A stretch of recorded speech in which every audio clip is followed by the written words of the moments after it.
The crowd's jeers echoed through Redemption Creek's small courthouse as the gavel slammed down, sealing Josephine Sullivan's fate with a single, decisive blow. Judge Harmon's voice boomed over the noise, his eyes cold and unforgiving as they fixed on the young woman standing before him, her wrists bound and her honey-blonde hair falling in disarray around her shoulders. Josephine Sullivan, this court finds you guilty of the theft of Mr. Thornton's prized stallion and $300 from his personal safe. You are hereby sentenced to 5 years in the territorial prison, Judge Harmon announced, his weathered face betraying no emotion. Josephine's voice broke as she cried out, "I'm innocent. I never stole anything in my life." Her green eyes darted around the packed courtroom, searching for a sympathetic face among the crowd of onlookers who had already decided her guilt.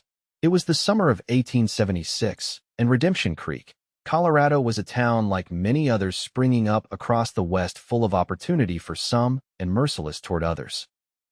For 22-year-old Josephine Sullivan, who had arrived just 3 months earlier to take a position as a schoolteacher, it had become a trap. Sheriff Daniels gripped her arm firmly as he led her from the courtroom. Outside, the June sun beat down relentlessly as townsfolk gathered to watch her disgrace. Through her tears, Josephine barely noticed the tall figure leaning against a hitching post, studying her with intense blue eyes beneath the shadow of his worn Stetson. Miles Patterson straightened as the sheriff and his prisoner passed. At 30 years old, Miles had seen enough injustice in his years riding across the frontier to recognize it instantly. He'd been in town only a week, but something about this case had caught his attention, perhaps the way Thornton's testimony had seemed too rehearsed, or how quickly the judge had dismissed the young woman's pleas. "Miss Sullivan will be transported to territorial prison tomorrow morning," Sheriff Daniels announced to nobody in particular as he led her toward the jailhouse. Miles watched them go, then turned toward the saloon. He had questions that needed answers, and in a town like Redemption Creek, the saloon was where secrets flowed as freely as whiskey. Inside the Antelope Saloon, Miles found a seat at the bar next to a weathered old prospector nursing a beer. "Quite a trial today," Miles commented, ordering a whiskey. The old-timer glanced sideways at him. "Town's been waiting for it. Pretty young thing like that, causing such trouble." "You believe she did it?" Miles asked casually. "Don't matter what I believe. Judge Harmon said she did, and that's that." Miles took a slow sip of his drink. "Seems strange. Schoolteacher turns horse thief overnight." A heavy-set man 2 stools down snorted. "She ain't the first to wear a respectable face while harboring criminal tendencies." "You knew her well?" Miles asked. "Know enough. She came here with fancy ideas about education. Town was fine before she arrived." Miles nodded thoughtfully. "Name's Miles Patterson, by the way." "Hank Miller," the heavy man replied. "You passing through?" "Was planning to. Now I'm not so sure." As the evening wore on, Miles made his way through the saloon, listening more than talking. He learned that Josephine Sullivan had arrived in March, full of enthusiasm about teaching the town's children. The previous schoolteacher had left suddenly, and she'd answered an advertisement in a Denver newspaper. "She seemed nice enough," said the bartender when Miles eventually questioned him directly. "Quiet type, kept to herself. Lived in the small room above the schoolhouse. Not the type to steal a horse and money?" The bartender shrugged. "Hard to tell with people sometimes." Miles left the saloon with more questions than answers. As darkness fell over Redemption Creek, he made his way to the jailhouse. Sheriff Daniels was at his desk, feet propped up, reading a newspaper. "Evening, Sheriff," Miles greeted. The sheriff lowered his paper. "Can I help you?" "Name's Miles Patterson. I was hoping to speak with Miss Sullivan." The sheriff's eyes narrowed. "What business do you have with her?" Miles produced a small leather folder. "I occasionally work with the Rocky Mountain Detective Agency. Something about this case doesn't sit right." The sheriff examined his credentials and frowned. "Thornton's not going to like outsiders poking around. Is Thornton the law in this town? Or are you?" The sheriff's jaw tightened. "Visiting hours are over. I'll be back tomorrow then, before she's transported." Outside the jailhouse, Miles paused, looking toward the small building that served as the town's schoolhouse. Making a decision, he headed in that direction. The schoolhouse door was locked, but Miles made quick work of that obstacle. Inside, he lit a small lantern and began searching through the teacher's desk. Nothing seemed out of place or suspicious, just lesson plans, grade books, and a small personal journal. He pocketed the journal and continued to the small staircase leading to Josephine's living quarters. The room above was modest but neat, despite evidence of a hasty search. Miles moved methodically through her belongings, finding nothing to suggest criminal intent. In fact, what he found was quite the opposite: letters to her sister in Pennsylvania, carefully preserved student drawings, and a Bible with pressed wildflowers marking favorite passages. As dawn approached, Miles had developed a theory, but he needed more information. He waited outside the jailhouse until Sheriff Daniels arrived to prepare for the prisoner transfer. "I'd like to speak with Miss Sullivan now," Miles stated firmly. The sheriff hesitated, then reluctantly led him to the cell. Josephine was sitting on the small cot, her eyes red from crying but her posture defiant. "Miss Sullivan, my name is Miles Patterson. I'd like to ask you a few questions about your case." Her eyes flashed with a mixture of hope and suspicion. "Why?" "The judge has already decided I'm guilty." "I'm not convinced of that," Miles replied. The sheriff shifted uncomfortably. 10 minutes, he said before walking back to his desk. Once they were alone, Miles spoke quietly. "I believe you've been set up, Miss Sullivan. I need to know why." Josephine's composure cracked slightly. "I don't know. I've tried to be a good teacher, to help this town. Then suddenly Mr. Thornton is accusing me of stealing his horse and money from his safe. Have you had any conflicts with Thornton or anyone else in town?" She hesitated. I refused Mr. Thornton's advances last month. He's on the school board and started visiting the schoolhouse frequently. When I made it clear I wasn't interested, he became cold, but I never thought." She trailed off, a fresh tear sliding down her cheek. "What about the previous teacher? Why did they leave?" "Miss Henderson? I was told she had a family emergency back east. I've never met her." Miles nodded, thinking, "Miss Sullivan, I'm going to find out what really happened. But I need time. The stage to the territorial prison leaves at noon." "Please," she whispered, desperation in her voice. "I can't go to prison for something I didn't do." Miles left the jailhouse with determination. His next stop was the local newspaper office, where he found a young man sorting type. "Morning," Miles greeted. "Looking for information about town events from a few months back, particularly anything about the school or Miss Henderson, the former teacher." The young man, who introduced himself as Tom Richards, seemed eager to help. "Miss Henderson left quite suddenly in February. There was talk about a sick mother, but—" He glanced around and lowered his voice. "My sister was her student. She said Miss Henderson was upset about something in the days before she left." "Did she mention what?" Tom shook his head. "Not specifically, but she'd had meetings with Mr. Thornton about school funding. He's the wealthiest man in town, owns the bank and most of the businesses." Miles thanked him and headed toward the bank. It was still early, but he noticed light in the window of Thornton's office at the back of the building. He circled around, finding a rear entrance unlocked. Inside, he moved quietly through the dimly lit bank until he reached Thornton's office door. Voices from within made him pause. "The Sullivan woman will be gone by noon," came Thornton's voice. "Then we can proceed without interference." "What if she talks?" asked another voice Miles didn't recognize. "Starts making accusations? Who would believe a convicted horse thief?" Thornton replied with a laugh.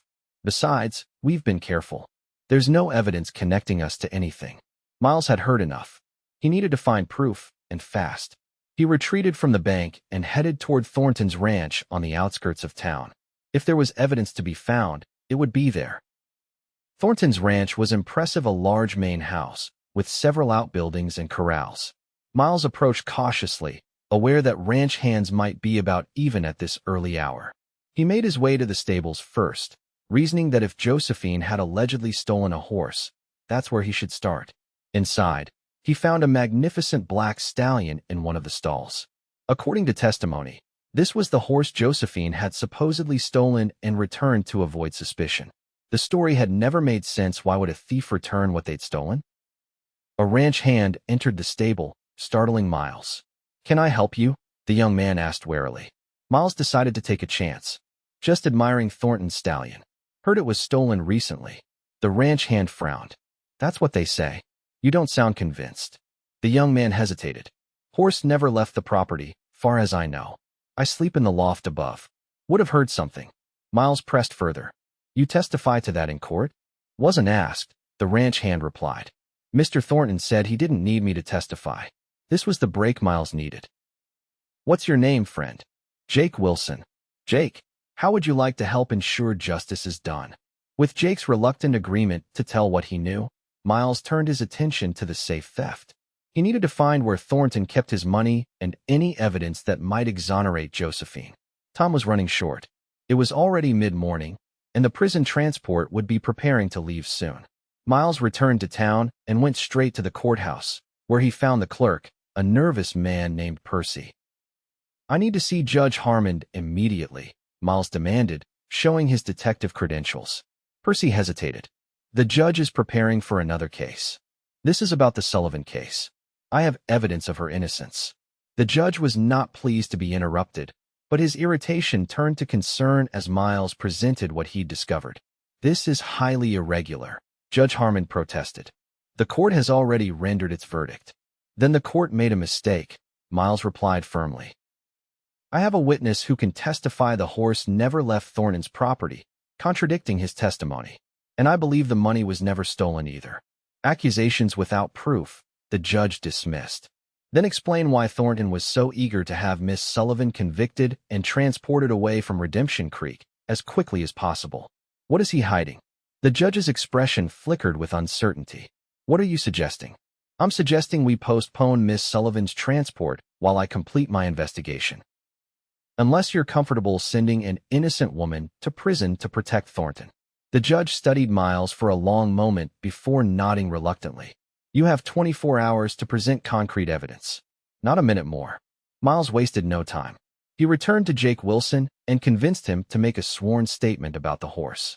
Then he visited several businesses in town, asking pointed questions about Thornton's financial dealings. By evening, a pattern had emerged.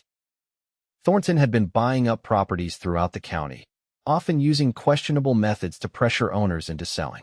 The former schoolteacher, Miss Henderson, had discovered discrepancies in the school board's financial records shortly before her abrupt departure.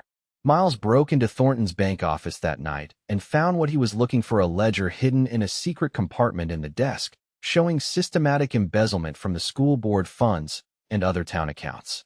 There was also a threatening letter to Miss Henderson, warning her to leave town and stay silent. The next morning, as the deadline approached, Miles presented his evidence to Judge Harmon.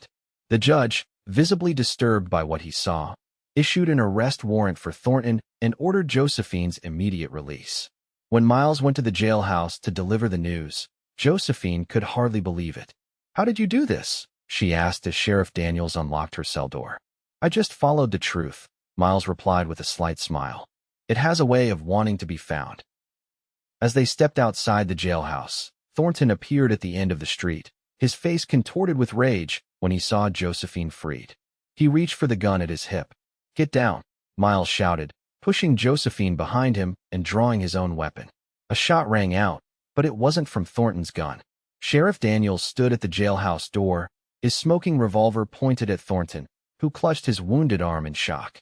Wallace Thornton, you're under arrest for embezzlement, conspiracy, and attempted murder, the sheriff called out. Drop your weapon. In the days that followed, the truth about Thornton's schemes emerged fully. He had been embezzling from the town for years, using his position to silence anyone who grew suspicious. When Josephine had unwittingly started asking questions about school funding, following up on concerns left by Miss Henderson, Thornton had fabricated the theft charges to discredit and remove her. Josephine was fully exonerated, with the town offering a public apology for their rush to judgment. Judge Harmon, particularly remorseful for his role, personally asked for her forgiveness. What will you do now? Miles asked Josephine as they sat on the schoolhouse steps one evening, a week after her release. She looked out at the town, thoughtful. Stay and teach, I think. These children shouldn't suffer because of Thornton's actions. That's admirable, considering how this town treated you. She turned to face him. Not everyone. You believed in me when no one else would. Miles felt an unexpected warmth spread through him. I recognize injustice when I see it. Is that why you do this work? Finding the truth. He nodded slowly. Lost my parents to a false accusation when I was young. Vigilante justice. By the time the truth came out, it was too late for them. Josephine's hand covered his. I'm sorry, Miles. It's why I keep moving. Too many towns like this one, where power matters more than truth. Will you move on now? She asked, her voice soft. Miles hadn't planned to stay in Redemption Creek, but something held him. There's something more compelling than his usual restlessness. Not just yet, he replied. I think there's still work to be done here. As summer turned to autumn, Miles found reasons to remain. He helped the town establish a proper system of accounts to prevent future embezzlement. He assisted the sheriff in cleaning up lingering corruption. And each evening, he found himself at the schoolhouse, where Josephine would be finishing her lessons or preparing for the next day. They fell into an easy friendship, sharing stories of their lives over simple suppers. Miles learned that Josephine had come west after losing her parents to influenza, determined to make a difference in a growing community. She discovered that beneath Miles's tough exterior was a man with a profound sense of justice and surprising gentleness. One crisp October evening, as they walked along the creek that gave the town its name, Josephine stopped to watch the sunset painting the water gold and crimson. I never thanked you properly, she said suddenly. You've thanked me a dozen times, Miles replied with a smile. Not for saving me from prison. She turned to face him, her eyes serious. For giving me back my faith in people. After the trial, I thought I'd never trust anyone again. Miles felt something shift between them as he looked into her eyes. Without thinking, he reached out to brush a strand of hair from her face. You have a resilient heart, Josephine Sullivan. She leaned into his touch, her eyes never leaving his. I believe you do too, Miles Patterson, though you try to hide it. When their lips met, it felt like an answer to a question neither had fully formed. The kiss was gentle at first, then deepened with an urgency that surprised them both. When they finally pulled apart, Miles rested his forehead against hers. I didn't plan on this, he admitted quietly. On kissing me, she asked with a small smile. On wanting to stay. The words hung between them, weighted with meaning. Josephine took his hand, interlacing their fingers. Then stay. Not just for the town, or for me. Stay because perhaps you've been running long enough. The first snow fell in November, blanketing Redemption Creek in pristine white. By then, Miles had established himself as the town's unofficial detective, working with surrounding communities to resolve disputes and investigate crimes. His reputation for fairness spread throughout the county, bringing a steady stream of work. He rented a small cabin on the edge of town, but spent most evenings with Josephine. Their courtship progressed with a certainty that neither questioned. In Josephine, Miles found a partner who understood his drive for justice but tempered it with compassion. In Miles, Josephine discovered a man who saw her strength and intelligence as assets, not threats. By Christmas, the town that had once condemned Josephine celebrated her as one of their most respected citizens. The children adored her, parents appreciated her dedication, and even Judge Harmon, humbled by his mistake, became an ally in improving the town's governance. On Christmas Eve, after the school pageant, Miles and Josephine walked through the snow-covered town square, admiring the lanterns strung between buildings. I have something for you, Miles said, reaching into his coat pocket. I was going to wait until tomorrow, but he handed her a small package wrapped in brown paper. Josephine unwrapped it carefully to reveal a delicate silver locket. It's beautiful, she breathed, opening it to find a tiny portrait of herself that a traveling photographer had taken months earlier. There's space for another picture, Miles pointed out. I thought perhaps, someday, it might be a family portrait. Josephine looked up at him, understanding dawning in her eyes. Miles took her hands in his.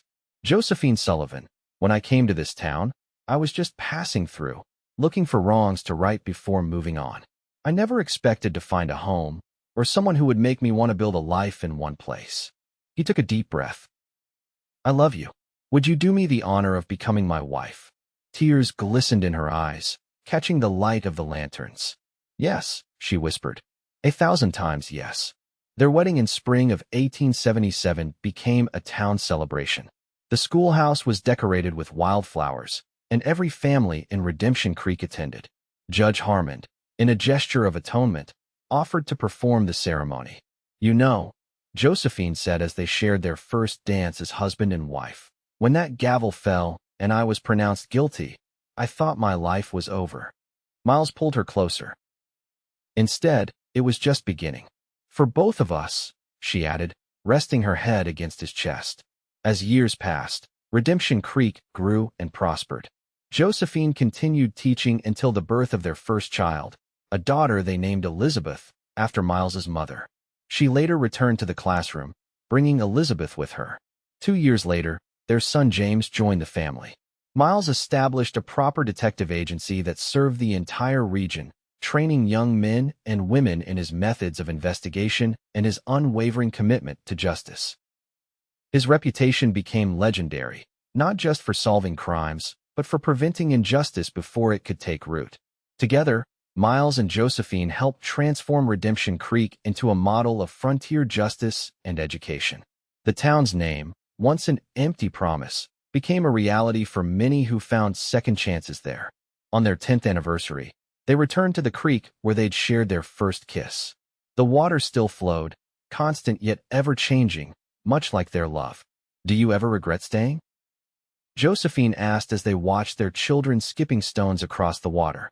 Miles looked at his family, at the woman who had faced condemnation with courage and the children who carried both their spirits, and shook his head. "Not for a single moment. You taught me something I'd forgotten in all my years of wandering." "What's that?" she asked, leaning against his shoulder. "That finding justice isn't just about righting wrongs. Sometimes it's about building something right to begin with." He pressed a kiss to her temple. "And that's what we've done here, together." As the sun began to set, painting the western sky in brilliant hues of orange and gold, Miles Patterson knew with absolute certainty that his greatest case had been proving Josephine's innocence, not because it had brought a criminal to justice, but because it had led him to her. In saving her, he had found his own redemption, his own home, his own heart. And that was a verdict that would stand for all time.